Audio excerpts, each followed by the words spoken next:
বিসমিল্লাহির রহমানির রহিম। প্রিয় স্বতন্ত্র ইবতেদায়ী মাদ্রাসার শিক্ষক ভাই বোনেরা, সবার প্রতি সালাম, আসসালামু আলাইকুম।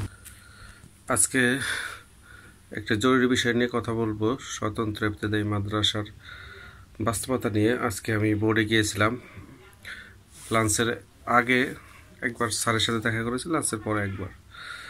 তো এই জায়গায় সঠিক তথ্যটা দিব না যে কখন ঘটনা ঘটেছে।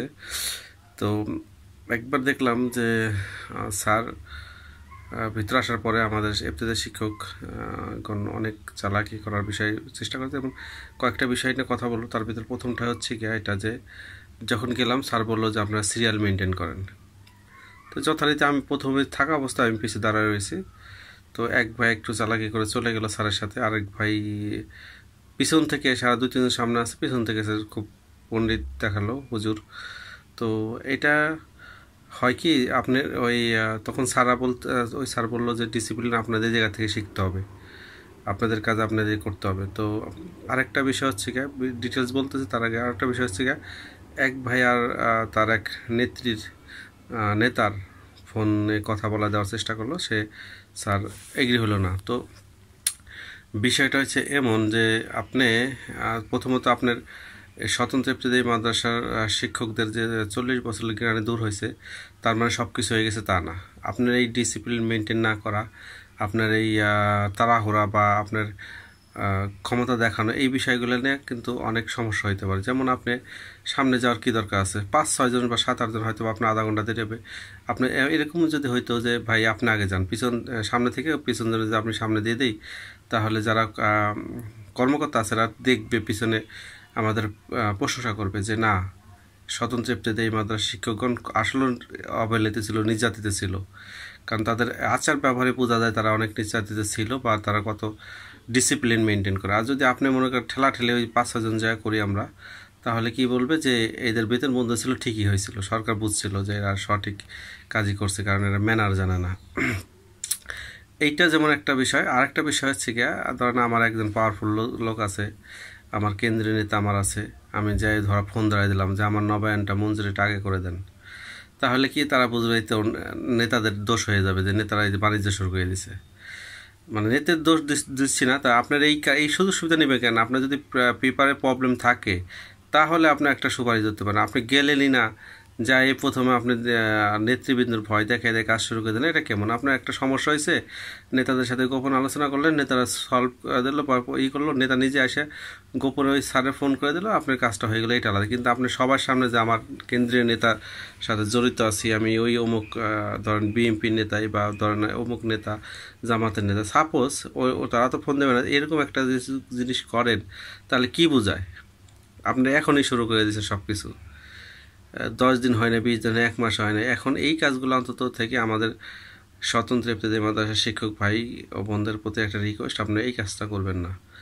যে আপনি কাজ, আল্লাহ সহায় থাকলে আপনার কাজ হবে, হয়তো 2 দিন আগে 2 দিন পরে। তো আপনি এখনই নেতা ধরার চেষ্টা করবেন না, ডিসিপ্লিন মেনটেন করার চেষ্টা করবেন। আপনার প্রবলেম থাকলে নেতৃবৃন্দের সাথে আলোচনা করেন, সেই প্রবলেম সলভ হবে।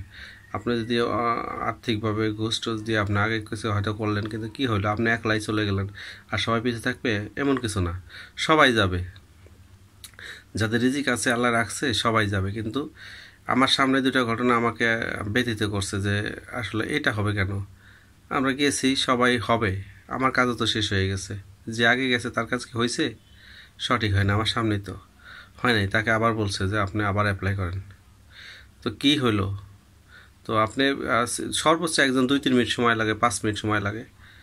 আপনার 5 মিনিট, আপনার প্রতিষ্ঠান 1 ঘন্টার ভিতরে কয়টা প্রতিষ্ঠান হয়, সে 5 মিনিট করলে 12 জন প্রতিষ্ঠান হয়, 2 ঘন্টার ভিতরে অনেক প্রতিষ্ঠান হয়ে যায়। আর সবাই একদিনে তো আসে না, আর অনেকের কাজ হয়েই রয়েছে, তারা আসে না। তো আমরা 5-6 জন ছিলাম, এর ভিতরে যেরকম হয় তাহলে সমস্যা। আর হচ্ছে কি, আপনারা এখনই কোনো অফিসারে বিরক্ত করবেন না।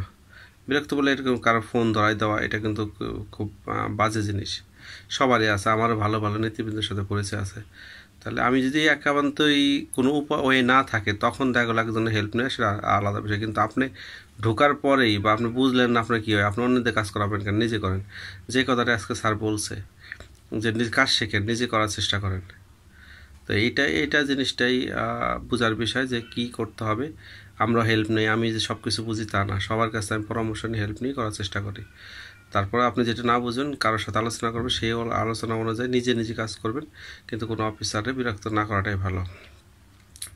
এটা একটা বিষয়। আর বিষয় হচ্ছে গিয়া যে স্বতন্ত্র ইবতেদায়ী মাদ্রাসা যারা কোড ইন আছে শুধু তারাই এসে নবায়ন করার চেষ্টা করেন, যাদের কোড ইন নাই তারা আপনার পরে কিছুদিন পরে এসে চেষ্টা করলেই ভালো হয়। যেটুকু আমি বুঝলাম স্যারের সাথে কথা বলে, এটা আমি সঠিক। তারপর আপনার যদি ইচ্ছা থাকে তাহলে আসে কাজ করেন। যারা কোড ইন নাই তারা শুধু প্রতিষ্ঠান ডেভেলপ করার চেষ্টা করেন, ছাত্রছাত্রী, তারপরে আপনাদের জমি জায়গা যে কাগজপাতি আছে এগুলো ঠিক করার চেষ্টা করেন।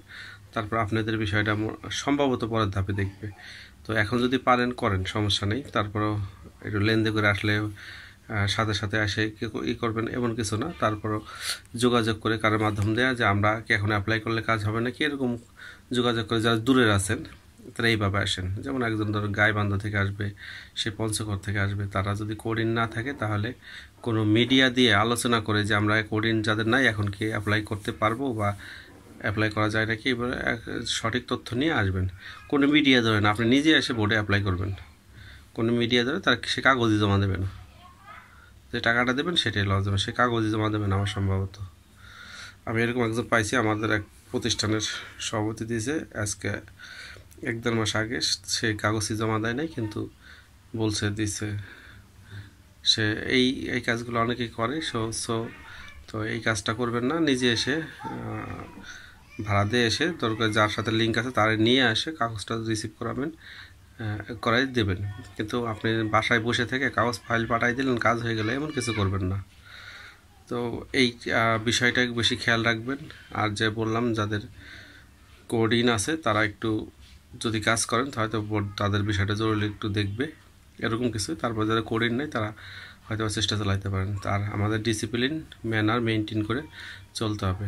আর সুপারিশের বিষয়টা সেটা তো বললাম যে যদি এইভাবে করি তাহলে আমাদের স্বতন্ত্র ইবতেদায়ী মাদ্রাসার বিষয় যে কাজ লেনদে হয়েছে, আমাদের অবহেলিত ছিলাম, এটা বোর্ড, ডিজি, মন্ত্রণালয় সবাই বুঝতে পারবে যে এরা সুশৃঙ্খল ডিসিপ্লিন মেনটেন করে চলে, এদের ভদ্রতা, অনেস্টি, সততা অনেক। তো এই বিষয়টা যত গুরুত্ব পাবে আমাদের কার্যক্রমে ব্যবহার, তত বেশ দ্রুত আমাদের বেতনটা হবে। কারণ কোনো বাধাই তখন কাজ করবে না।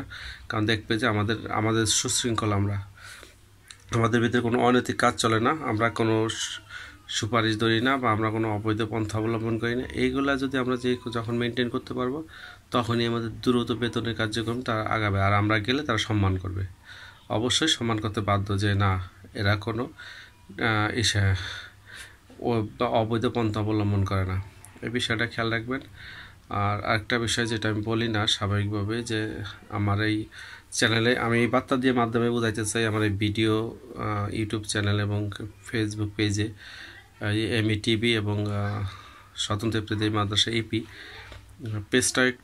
পেজটা ফলো দিয়ে রাখবেন এবং চ্যানেলটা সাবস্ক্রাইব করবেন। কারণ আমার এই বার্তা মাধ্যমে আমি চাই যে মাঝে মাঝে দেখি 1800, 2000, 4000 মানুষ দেখে।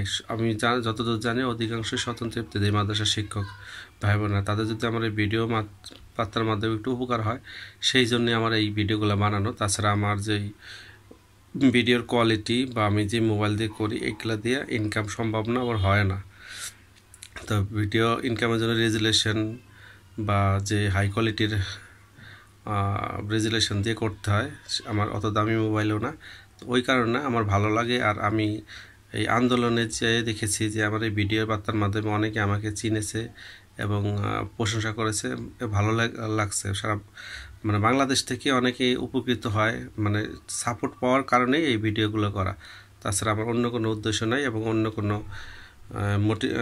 মনিটাইজেশন করার উদ্দেশ্য নেই বা হয়ও না। এই রেজুলেশন বা যে ইউটিউব বা ফেসবুকে যে কন্ডিশন দেয় ওগুলো ফিল আপ করা সো সবাই ফলো করে এবং সাবস্ক্রাইবের মাধ্যমে সবার কাছে পৌঁছে দেওয়ার চেষ্টা করবেন। ধন্যবাদ সবাইকে। আর যে কোনো যদি হেল্প লাগে আমার ইনবক্সে আসবেন, ইনশাল্লাহ আমি হেল্প করার চেষ্টা করব। যদি আমার আয়ের আওতার ভিতর থাকে এবং আমার জ্ঞানের পরিধির মধ্যে থাকে তাহলে ইনশাল্লাহ অবশ্যই আমি চেষ্টা করব। আমার দ্বারা যদি কোনো ভাইয়ের উপকার হয় সেটা আমার জন্য কি গর্বের বিষয়। এই জায়গা থেকেই আমি চেষ্টা করি। আল্লাহ সবাইকে হিদায়াত দান করুক, সাথে সাথে আমাকে করুক। আসসালামু আলাইকুম।